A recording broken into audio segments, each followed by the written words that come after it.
bonjour. Je bénis tous les bien-aimés dans le Seigneur qui se joignent à nous en cet instant pour que nous puissions ensemble passer ce moment d'étude biblique, un moment auquel nous avons pris l'habitude et que nous aimons bien passer ensemble autour de Sainte Écritures, autour de la parole de Dieu, pour qu'elle nous enseigne, pour qu'elle nous éduque, pour qu'elle nous corrige, pour qu'elle nous instruise, pour connaître la volonté parfaite de Dieu et pour vivre une vie chrétienne normale en tant qu'enfant de Dieu et surtout en tant que disciple de Jésus-Christ. Celui de qui nous recevons les enseignements pour notre croissance spirituelle en tant qu'enfant de Dieu, en tant que disciple. Car nous devons tendre à la stature parfaite, nous devons tendre à la maturité. Et pour cela, il faut que le Seigneur nous enseigne. Nous ne nous arrogeons jamais le monopole de la connaissance, mais nous nous efforçons de connaître la volonté de Dieu au travers des Saintes Écritures. C'est pourquoi nous prenons ce moment, nous nous asseyons comme des disciples, nous nous laissons enseigner. Pour ce qui nous concerne personnellement, nous laissons aussi à la disposition de tous les bien-aimés qui estiment qu'ils ont quelque chose à ajouter sur ce que nous sommes en train de partager ou nous efforcer à partager ou apprendre ensemble, ou même retirer certaines choses dont eux détiennent la vérité. Si peut-être la façon dont nous avons présenté la chose n'est pas correcte, veuillez ne pas nous en tenir rigueur, nous sommes étudiants. Nous pensons aussi que celui qui a le privilège d'enseigner doit être d'abord le premier étudiant. Il doit d'abord s'asseoir, accepter d'être enseigné lui-même avant de pouvoir porter haut l'étendard de l'enseignant. Donc, bref, l'enseignant doit être enseigné. Voilà. Donc, nous sommes dans notre grand sujet qui est la délivrance. Nous continuons encore dans ce sujet de délivrance. Nous y sommes depuis plusieurs semaines déjà, ce qui prouve que c'est un sujet qui a d'abondante matière, que nous n'aurons pas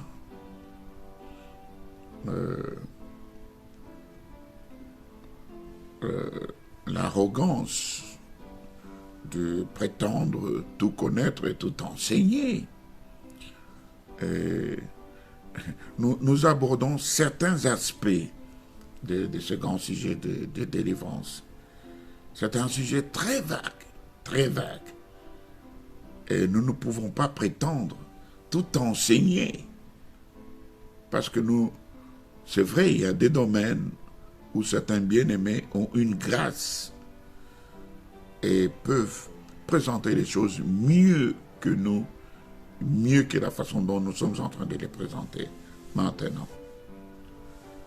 Mais nous nous efforçons à le faire avec les petites connaissances que nous avons pour que ça puisse nous aider les uns et les autres à ne pas être totalement ignorants, mais à grandir progressivement, à être quelque part.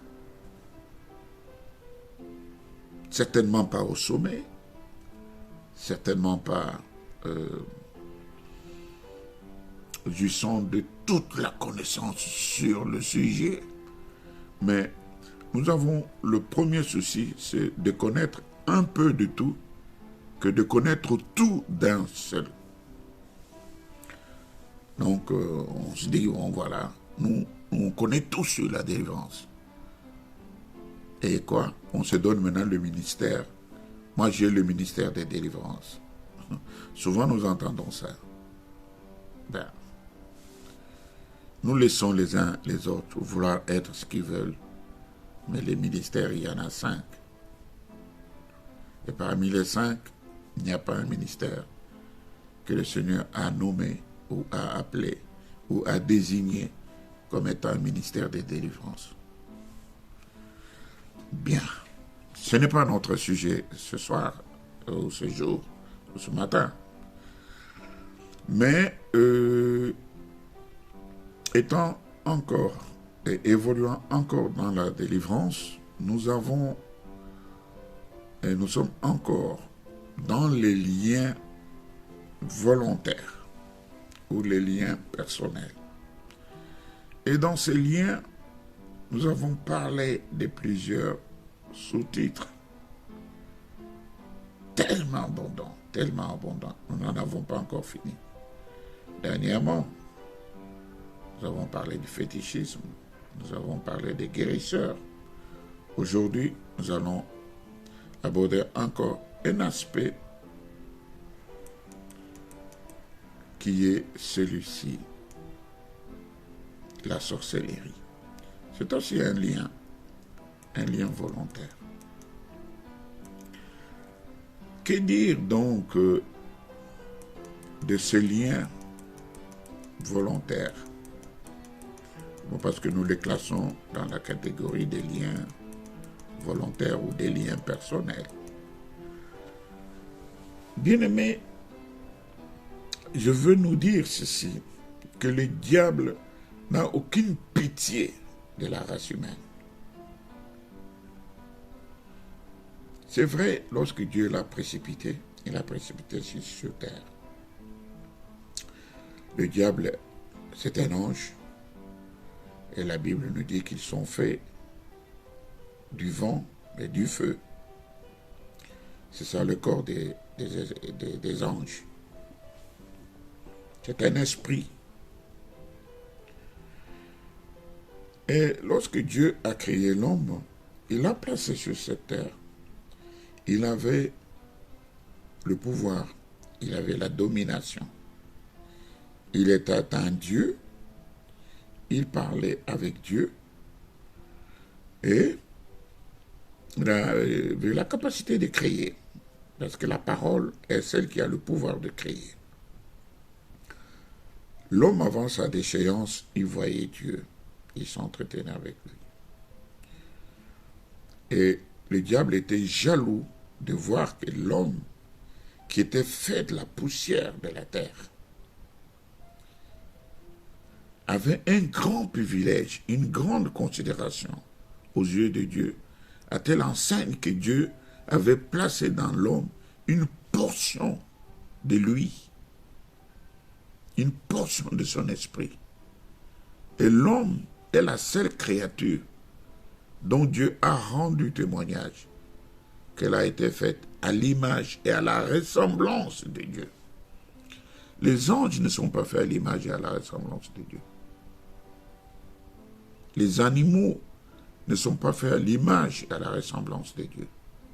Seul l'homme est celui qui a été fait à l'image et à la ressemblance de Dieu.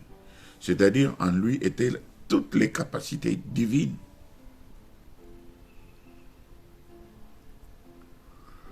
Ce n'est pas notre sujet ici pour expliquer l'image et la ressemblance de Dieu, ce que ça veut dire. Ça s'explique. Mais ça fera l'objet d'une autre étude. Et le diable était jaloux.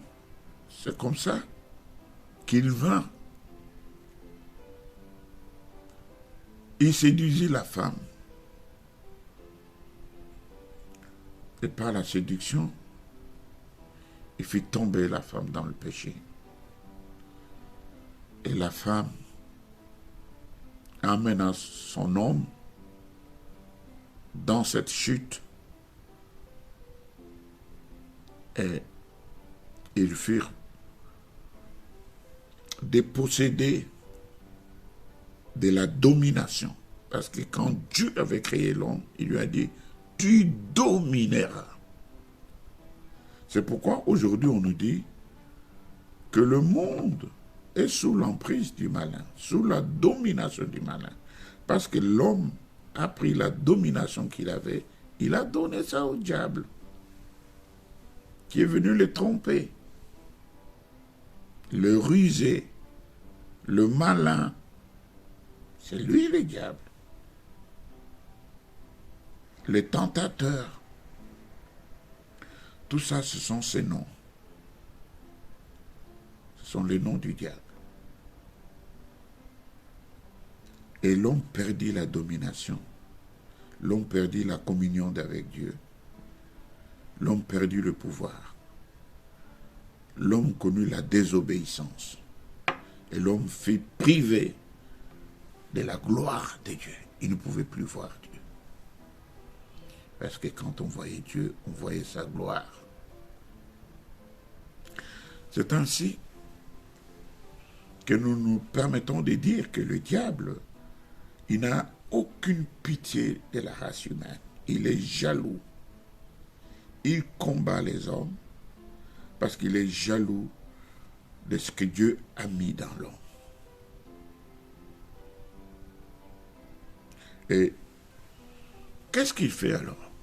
Lorsqu'il arrive à posséder un homme, lorsqu'il arrive à l'avoir à sa solde, à sa merci, sous sa domination, quand l'homme s'agenouille devant le diable, va solliciter ses services ou signe un pacte d'être son serviteur, le diable peut se servir pendant un temps de cet homme. Et à la fin, cet homme qui était un serviteur du diable, le diable le détruit sans retenue. Et il est détruit. Il n'a aucune pitié, aucune considération. Il ne peut penser aucun bien pour cette personne qui a été son serviteur, qui lui a rendu des services. Et pour détruire l'homme, il a des moyens qu'il utilise. Et parmi ces moyens qu'il utilise, il y a aussi la sorcellerie. La sorcellerie, c'est le sujet, l'autre sous-titre de notre étude biblique de ce jour. La sorcellerie, elle consiste à faire sortir l'esprit de l'homme de son corps, de le faire voyager dans l'espace avec un seul but, de nuire. Jean, chapitre 10, dans la première partie du verset 10, la Bible est claire. Et il nous dit que le diable, son but, c'est d'égorger, de tuer, de détruire. Voilà son objectif qu'il s'est donné vis-à-vis de l'homme. De détruire, de tuer, d'égorger. Quand il vient chercher l'homme, c'est pour ce but-là. Il n'a pas un autre but. Il ne va jamais vous élever. S'il vous donne l'élévation, à la fin, il n'aura pas de retenue. Il vous détruira comme un chat. Dans ce sous-titre, Dieu soit loué, nous ne sommes pas nous-mêmes sorciers. Nous n'allons pas vous enseigner ce que c'est la sorcellerie. Et encore moins, ni vous communiquer le pouvoir, ni les modes opératoires. Mais nous avons certaines expériences qui, grâce au Saint-Esprit, nous avons pu observer les gens qui ont possédé ou qui ont été sous les pratiques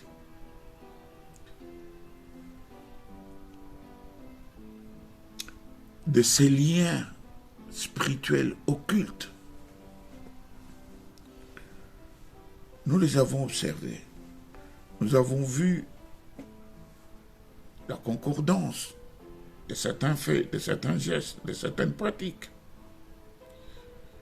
Et nous en parlons avec une certaine expérience en qualité de serviteur de Dieu. Ça peut nous ouvrir les esprits.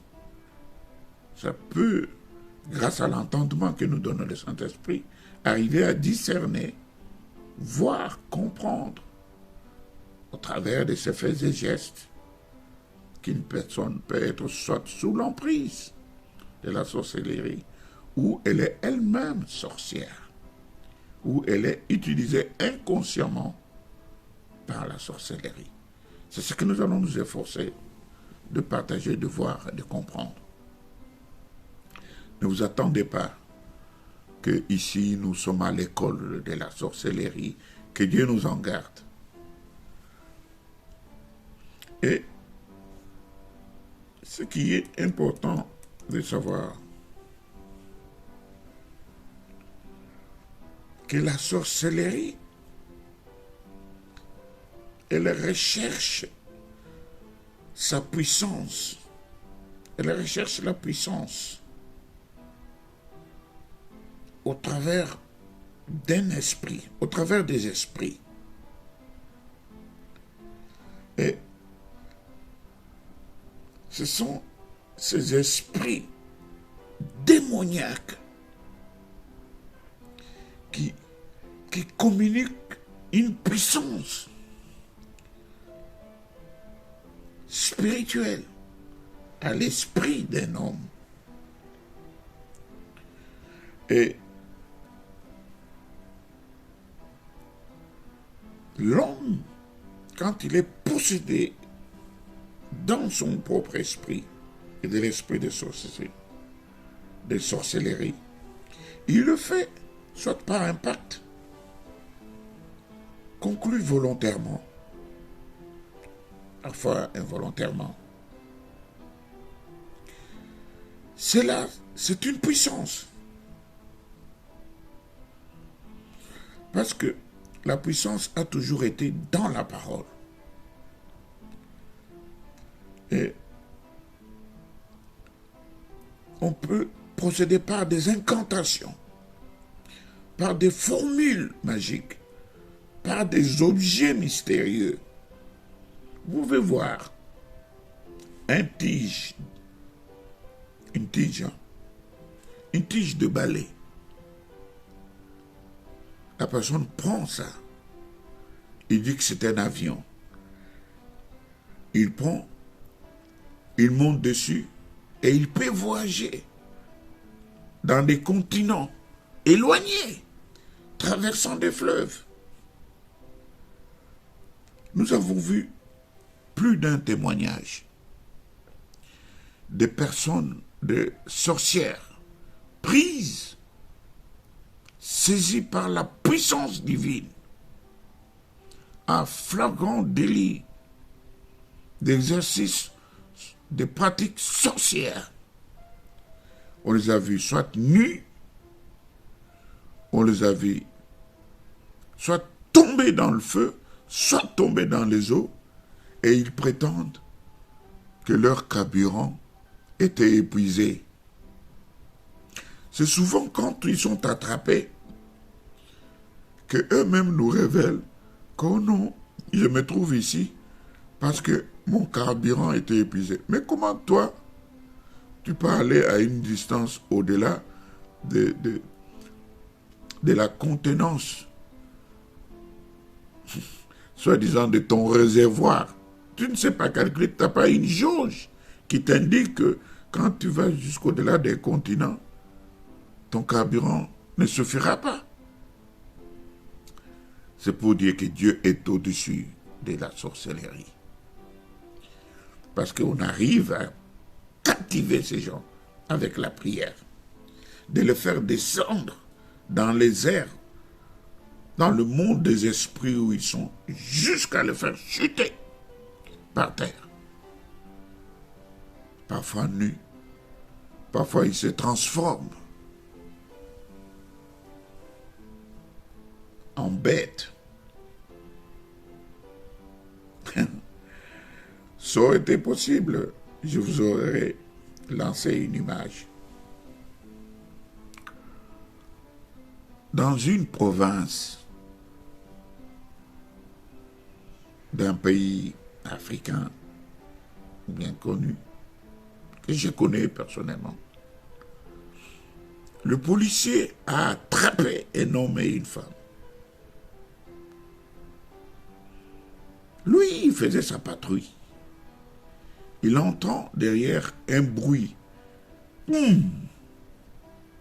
comme quelque chose qui est tombé. Donc un atterrissage forcé. Vous savez, les policiers sont des représentants de la loi. Ces gens-là qui portent des tenues, vous savez, ils sont revêtus aussi d'un pouvoir légué par Dieu lui-même, parce qu'il dit que les juges ou les hommes d'État, ils le sont par la volonté de Dieu. Et les juges sont des serviteurs de Dieu, parce qu'ils sont là pour exercer la justice. Ils ont copié le modèle de Dieu, de faire justice à tous équitablement. Sans pour autant compter les juges qui se font corrompre. Mais alors, le policier entend, et lorsqu'il se retourne, il voit un homme et une femme nus. Il les attache, tous les deux. Et il dit, moi, je fais mon travail. Qui que vous soyez, je m'en fiche de vous. Je n'ai pas peur de vous. Regardez ma tenue là. Elle est officielle. C'est l'État qui m'en a revêtu et qui m'a donné le pouvoir que j'ai maintenant. Je vous arrête. Et lorsqu'il attache cet homme et cette femme, il se transforme en corbeau. Il dit, je vous amène jusqu'à mon poste de garde. Moi, je sais que j'ai arrêté un homme et une femme. Que vous soyez transformé en corbeau ou pas, je m'en fiche. Moi, je sais que j'ai arrêté un homme et une femme. Et le matin, il rendait son rapport à ses supérieurs. Et il dit, ces deux oiseaux ici, moi, je n'ai pas arrêté des oiseaux. Moi, je n'ai pas ramassé des oiseaux. Moi, j'ai arrêté un homme et une femme. Je les ai attachés. Ils se sont transformés en corbeaux. Et moi, j'ai dit, je ne vous laisse pas. Je vais vous amener, je sais que j'ai arrêté un homme et une femme. Et tous les habitants des environs étaient là. C'était un spectacle ordinaire, extraordinaire. Bien, c'est pour dire que la sorcellerie, elle consiste à faire sortir l'esprit de l'homme de son corps et le faire voyager dans l'espace avec comme but de nuire, c'est-à-dire d'égorger, de tuer et de détruire. La sorcellerie, nous avons dit que c'est une puissance qui est communiquée par un esprit qui revêt l'homme ou qui possède l'homme après un pacte conclu volontairement ou involontairement. Cette puissance est dans la parole, dans l'incantation, dans les objets mystérieux, dans les herbes, dans les plantes, dans les peaux des bêtes. Souvent, les sorciers, pour la plupart des cas, ils n'opèrent pas avec leur corps naturel. Ils ont des objets et ils ont leurs appareils, leurs paraboles pour entendre, pour voir. Ils ont des avions, ils volent, ils ont des pouvoirs sur les avenues, sur les quartiers, sur les territoires, sur les provinces, sur les pays, dans des continents. Ils ont aussi une hiérarchie d'autorité et de pouvoir. bien respectés dans la pratique de leur science.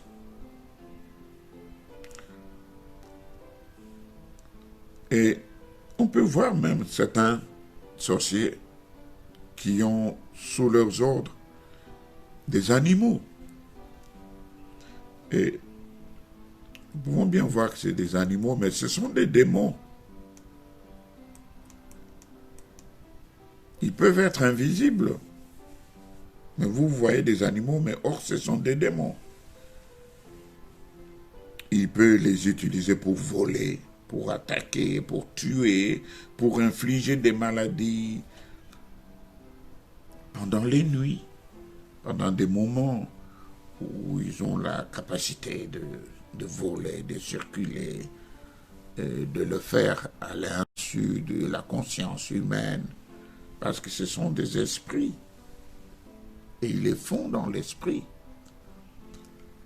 Les sorciers traversent, vous pouvez être dans une maison bien fermée, verrouillée, avec des volets, même avec des antivols. Le sorcier va entrer. Vous pouvez être aux Amériques. Le sorcier peut quitter l'Afrique et venir jusqu'aux Amériques, vous envoûter, vous nuire. Certaines personnes se sont vues transportées physiquement comme ça, d'un continent vers l'Afrique. Il se retrouve comme ça, il est en Afrique. Lui qui était comme aux Amériques, comme au Canada ou aux Indes, mais il se retrouve en Afrique. Il ne comprend pas comment il n'a pas pris l'avion. Il était là, avec les amis, avec les siens, peut-être en dormant ou je ne sais pas, en un clin d'œil. Il se voit en Afrique. Les sorciers, ils font ça aux gens. Souvent, les parents font ça à leurs enfants. Pourquoi? Parce qu'ils les ont oubliés.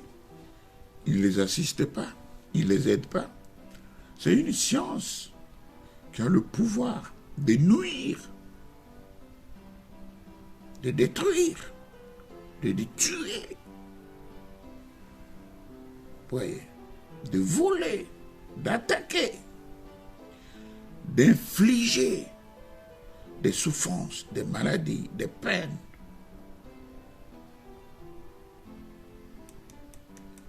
Et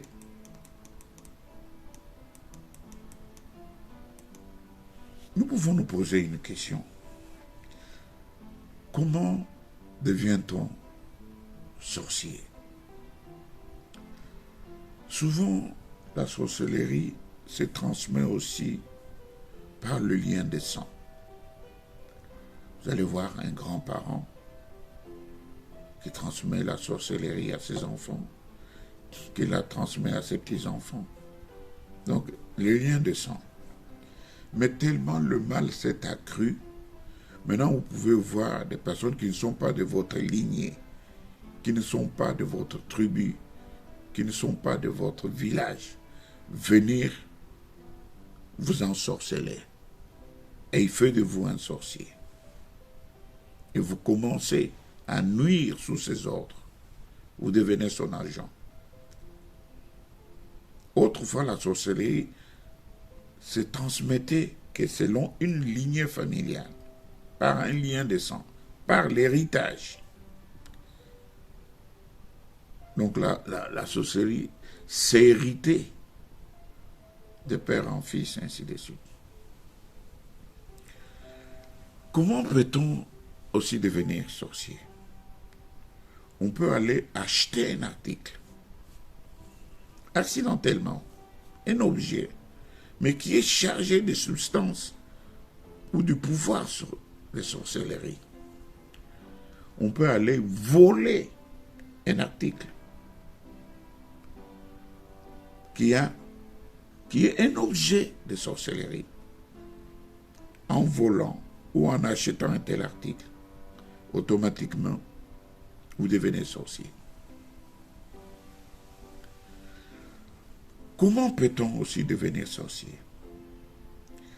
la plus grande procédure, la grande pratique par laquelle les gens deviennent souvent des sorciers, c'est en consommant ou en mangeant ou en prenant une boisson chargée de la substance de sorcellerie. Souvent, c'est par le manger et aussi par le boire. On peut vous donner un morceau de poisson. Quand vous le mangez, vous sentez que c'est de la viande. Ou on peut vous donner des légumes, ou on vous donne un bonbon. Pendant que vous mettez le bonbon dans la bouche, vous sentez que vous êtes en train de mâchoter une viande. Le bonbon se transforme en viande. Et la nuit, vous voyez la personne, parce qu'ils ne viennent jamais le jour, ils attendent toujours la nuit. Eux, la nuit, c'est leur moment favorable d'opérer. Sont des fils des ténèbres.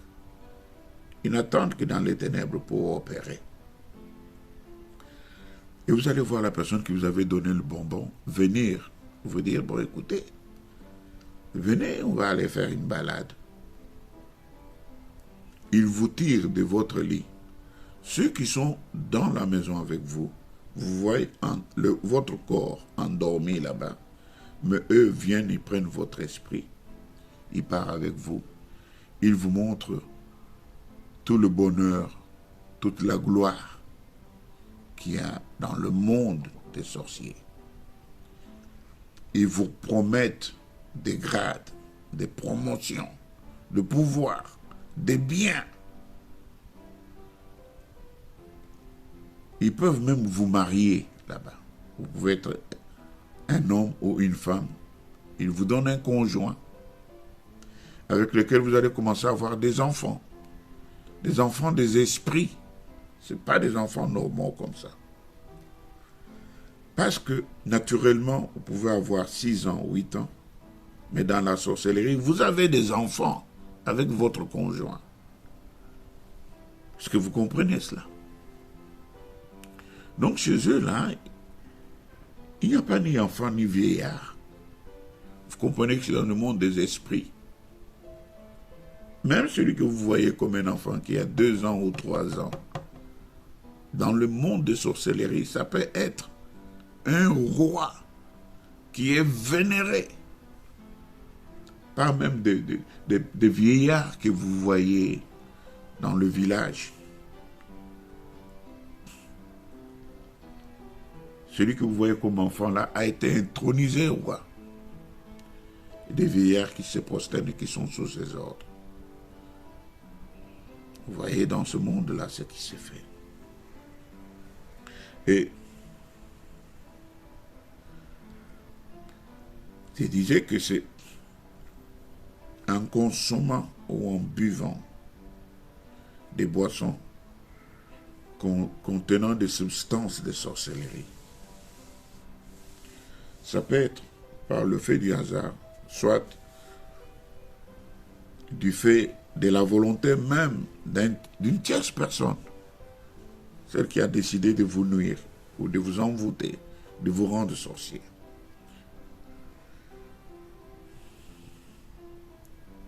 Et puis, nous avons vu même des Européens aller en Afrique et se faire initier comme des apprentis sorciers. Donc, on peut devenir sorcier par initiation volontaire. On vous initie à la sorcellerie.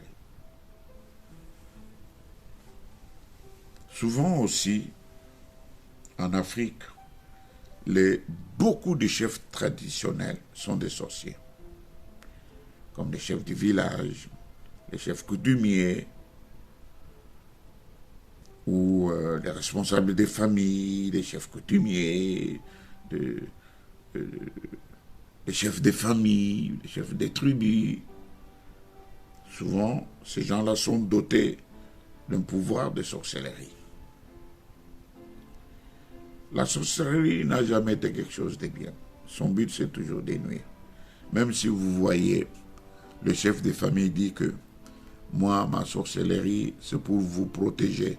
Il n'y a pas de sorcellerie qui protège. La seule protection est en Jésus-Christ. Aucun sorcier ne peut avoir la prétention. La preuve, c'est que un jour vous le verrez mourir. Et les jours qu'il va mourir, qu'en sera-t-il de la protection qu'il vous assure, vous tous, s'il n'a pas pu se protéger lui-même? Vous voyez? Et il y a aussi, dans ce domaine,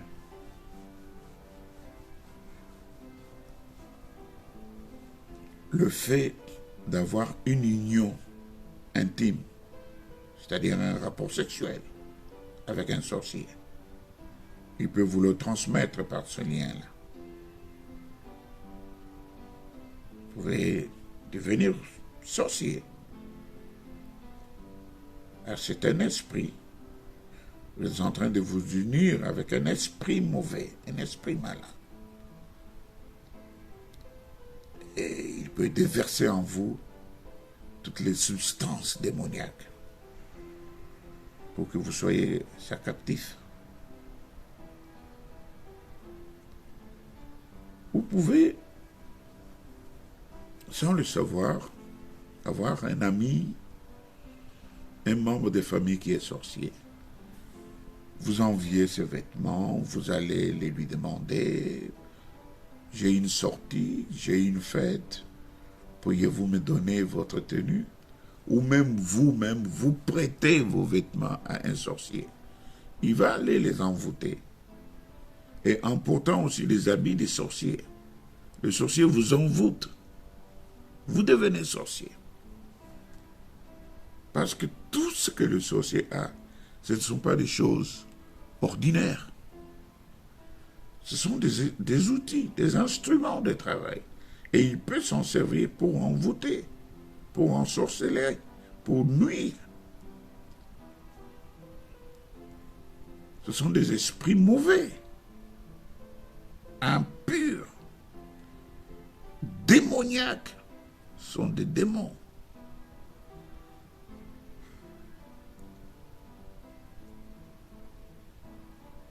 Ce qui est même plus grave, vous pouvez voir une personne endormie, en train de faire des rêves, où il mange, où il participe à des banquets, à des orgies, et il mange. Il a ensorcelé, inconsciemment. Par le fait de manger. Ce qu'il mange là, c'est la chair humaine. Parce que les sorciers transforment les hommes, les humains, en bêtes. Ils peuvent vous transformer en mouton, en chèvre, je ne sais pas en quoi d'autre, en une poule. Ils tuent la poule et ils mangent, souvent à des moments de grandes festivités. Ils disent que celui-là, c'est une bonne chèvre à manger à la Noël. Nouvel an. C'est pourquoi vous voyez pendant cette période beaucoup de gens meurent. Parce que les sorciers ont fait d'eux le mouton de Nouvel An ou de Noël. Une brebis, un agneau de Nouvel An ou de Noël. Ils vont vous bouffer à cette période-là. Et cela n'est pas possible pour un enfant de Dieu, pour un oint de Dieu. Nous sommes en train de flirter déjà avec la 40e minute pour que vous laissiez l'intérêt de la matière, pour que vous ne puissiez pas vous fatiguer de mes discours. Nous allons pouvoir nous arrêter là pour aujourd'hui et nous allons encore rester dans ce domaine de la sorcellerie. Et prochainement, nous allons aborder le sous-titre « Quelques signes révélateurs de la sorcellerie ».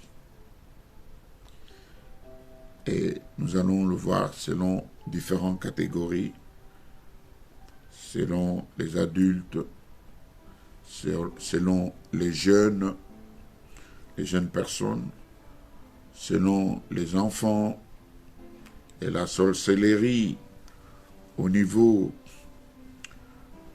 en famille. Et nous allons aussi voir les degrés de la sorcellerie. Et c'est là, degré familial, et plus loin nous verrons les formes de sorcellerie. Donc c'est un domaine vague. Nous n'en avons pas encore fini. Nous allons voir la sorcellerie active, la sorcellerie passive. Et Dieu voulant, peut-être on verra ça en une séance, peut-être on verra ça encore dans 2 séances.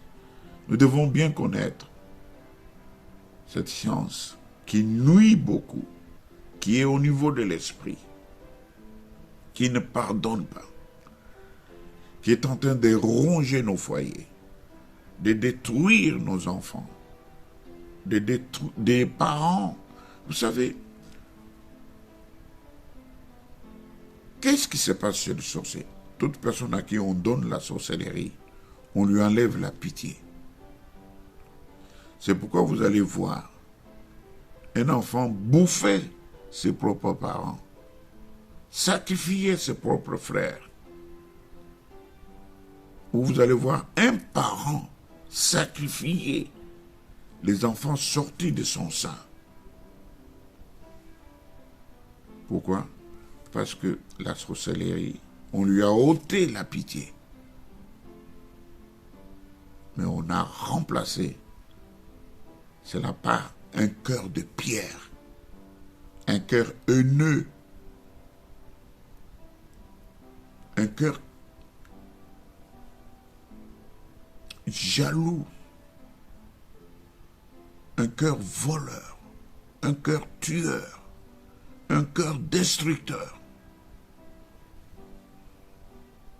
C'est ça le cœur du sorcier. Que Dieu nous fasse grâce. Seigneur, donne-nous l'entendement par le Saint-Esprit, l'esprit de discernement, pour que nous puissions comprendre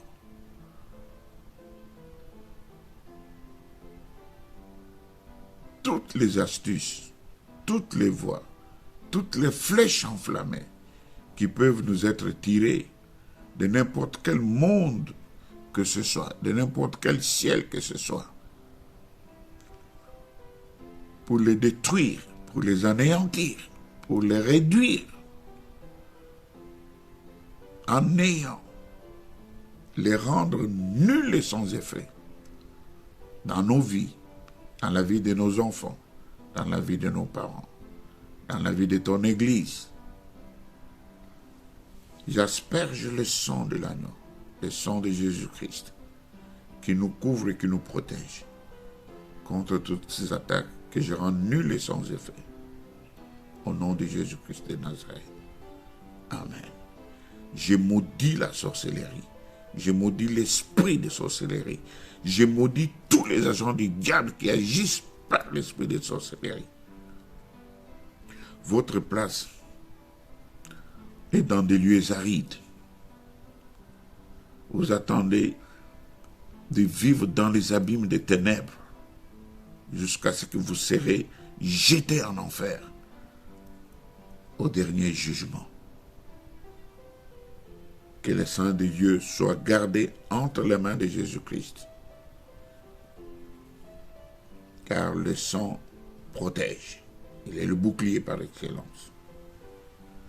Et ceux qui sont entre les mains du Seigneur, nul ne peut les atteindre. Nul ne peut les arracher des mains du Seigneur. C'est là la sécurité même, par excellence. Soyez abondamment bénis. Croyez en Dieu.